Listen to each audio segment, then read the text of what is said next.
My girlfriend faked cancer to stop me from leaving, so I exposed her at her birthday dinner.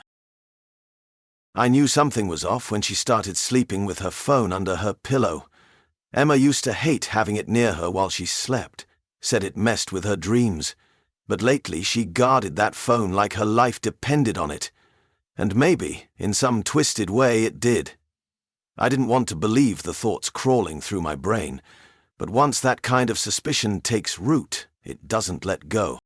We'd been together for 4 years, highs and lows like anyone else, but the last 6 months had been strange, distant. Every conversation felt scripted, every kiss mechanical. I'd already made up my mind to end things. I wasn't angry or bitter, I just knew it was over. We were growing in opposite directions. But then, just as I was rehearsing how to break it to her, she dropped the bomb. She was crying when she told me. Real tears, shaking hands. Said she'd just gotten the test results. Stage 3, ovarian. The word hung in the air like a trap. Cancer. She said it like a confession, like it hurt more to tell me than to live with it. And suddenly every plan I had vanished. How do you leave someone who's dying? I held her. I promised I wouldn't go anywhere, that we'd fight it together. She leaned into me like she'd been waiting for that exact reaction. No panic, no fear, just calm. And I should have noticed it then. The calm was too perfect, too rehearsed. But I blamed myself for thinking that. Who doubts someone with cancer? She got sympathy from everyone. Her friends cried, her parents flew in from out of state, social media flooded with support and donations. She shaved her head, wore a scarf, she played the role like she'd studied it, and I felt like the worst person alive for ever thinking she was lying. Until I saw the message. It came from her friend Lexi. I was reaching for the charger on the nightstand when her phone lit up. Just a few words, but enough to punch a hole through everything. Don't forget to draw on the marker spots again, you missed one. I froze. Read it twice. 3 times. It didn't make sense. What marker spots? Why would she be drawing anything? Unless... I opened the messages, scrolled up. My stomach dropped. Photos of her laughing while applying fake bruises. Notes about staging updates for her treatment journey. Ideas for emotional posts that would get the most shares. That's when I knew. The tears, the diagnosis, the shaved head. It was all fake. I stared at her phone for a long time before I even moved. Not because I was scared she'd wake up. She was fast asleep, knocked out from her so-called medication. But because I couldn't fully process what I had just read. I went back through the messages, starting from the top. It was all there. Jokes about faking symptoms, a shared Google Doc filled with content ideas for emotional posts. Even plans to cry during a specific doctor's appointment so her mum would take her more seriously. It wasn't a one-time lie, it was a campaign, a production, a full-blown performance designed to manipulate everyone around her. And worst of all, it was working. Donations, support, daily affirmations from strangers. Her friend Lexi had become the director of this twisted film, and Emma, the lead actress, was eating up the praise.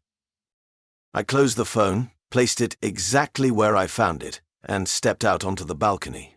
My heart was pounding, not with panic, but with clarity. I didn't want to scream or confront her. Not yet. I wanted to destroy this carefully built illusion in the only way that would matter. Publicly. Quietly. Permanently. The next morning I made her breakfast like everything was normal. I asked about her treatment, if she was feeling better. She smiled, said the nausea was getting worse, and I nodded, kissed her on the forehead, and told her we'd get through it together. She looked touched. I think she truly believed she had me wrapped around her finger. She had no idea I was already building the plan. I started collecting evidence. I took screenshots of her messages, quietly emailed them to myself.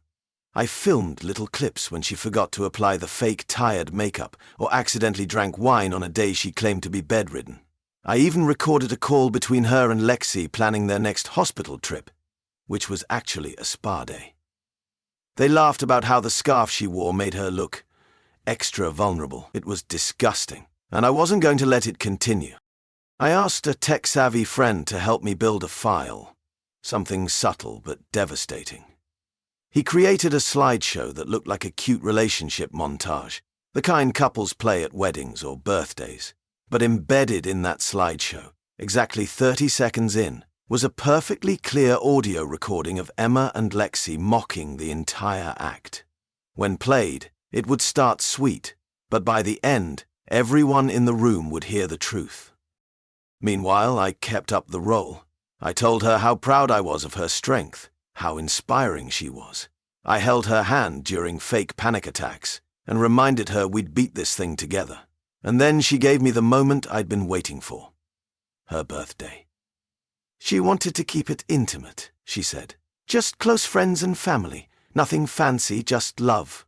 She planned every detail. Where to sit, what to wear, what songs to play. But she didn't plan for me.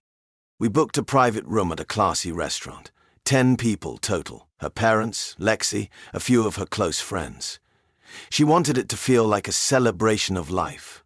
I told her I'd make it special. You deserve it, I said. You're so brave. When the night came, everything looked perfect. The room was lit softly. Her name was written in gold cursive on the cake. She wore a white dress with a delicate scarf wrapped around her head. People toasted to her resilience. She smiled like she owned the world. I stood up and made a toast of my own. I said I admired her strength, that she had taught me what it meant to fight for something. People clapped. She got teary-eyed. And then I walked over to the laptop connected to the projector. I made something, I said. Just a little tribute for you. She smiled. Everyone clapped again. I clicked play. The slideshow started just like she expected. Photos of us at the beach, goofy videos, a clip of her blowing out candles from last year. People laughed, relaxed, and then the audio kicked in. Her voice. I swear people are so gullible. Lexi's voice followed. Especially when you cry in public. That scarf is gold. Emma again. I just wish he'd finally leave already. I'm so over this act. Lexi. He won't. Not until you fake getting worse. The room was silent. Forks froze mid-air. Her dad leaned forward like he'd misheard. Her mum started shaking her head slowly. Lexi dropped her phone. Emma turned pale. She looked at me, her lips trembling. It's not what it sounds like.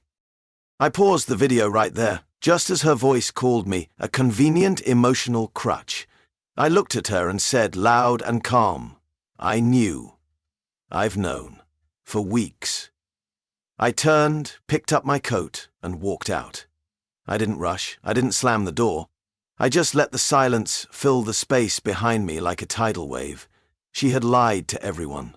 Now she could explain herself, without the script. I didn't look back when I left the restaurant. I didn't need to. The silence behind me was loud enough. That room had gone from cheers and toasts to dead air in seconds. The illusion Emma had spent months crafting, shattered not with a scream, but with a sentence. I didn't run. I didn't smile. I just walked. That kind of truth doesn't need a dramatic exit. It speaks for itself. By the time I got home, my phone had already exploded with notifications. Dozens of missed calls, a stream of texts from Emma, her parents, even Lexi. The messages came fast. First confusion, then denial, then full-blown panic. Emma's first message read, "Why would you do this to me?" That one made me laugh out loud. As if I had betrayed her, as if I had lied about dying. She followed it up with, "You don't understand what I was going through, and I didn't know how else to make you stay." Eventually she landed on, "You made me do this." Blame, guilt, manipulation. The same pattern, recycled. I ignored every one of them. Less than 2 days later, her entire world started collapsing. Her parents, humiliated and furious, kicked her out. Lexi wiped their friendship from the internet like it had never existed. People who had donated money to her treatment fund began demanding answers. Screenshots from her texts with Lexi started circulating. And the video? Someone had recorded the entire dinner. The moment the audio started playing, the moment her face cracked. It was all online before I even got home that night. 500,000 views in 24 hours. She became a meme.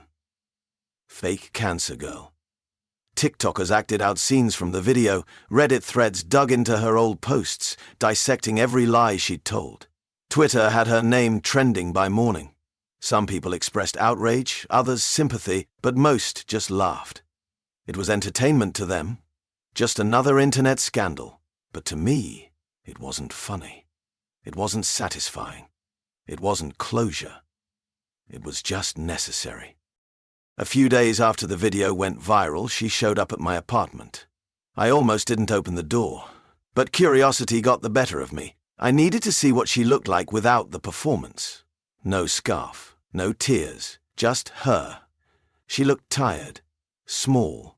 Her eyes were puffy. Her hair, barely grown out, hung awkwardly around her face. She wore no makeup, no jewelry. She stood there in a hoodie and jeans like she wasn't the same person I'd once thought I loved. She didn't say hi. She just asked if she could talk. I let her in. Not because I wanted to fix anything, just to hear whatever excuse she was going to give me in person. She sat at the edge of the couch like it belonged to someone else. "I know what I did was wrong," she said. Her voice was quiet, controlled, almost too calm. "But I didn't know how else to make you care again." I stared at her without answering. She looked down at her hands, picking at her sleeves. "I thought if you saw me suffering, you'd remember what we had. You'd stay." I asked one question. Was any of it real? She didn't answer. I stood up and walked to the window. Not out of anger, just to put space between us. "You need help, Emma," I said. "Not pity, not attention, real help, therapy, accountability." She nodded slowly, but her eyes never left the floor. She stood up and walked toward the door. At the last second, she turned back. "Do you hate me?" It was a fair question. She deserved an answer, but not the one she expected. "No," I said. "I just don't believe in you anymore." She left without another word. Her story faded from the internet after a few weeks. People moved on. The next drama replaced her. But for the people who had known her, who had believed her, it left a scar. Her parents never reached out to me again. Lexi moved to another city. Everyone tried to forget. But the internet doesn't forget. Neither did I. And sometimes late at night I replay that dinner in my head. The moment the room fell quiet. The moment she realized the lie was over. And I wonder, is what she did unforgivable or is it just unforgettable?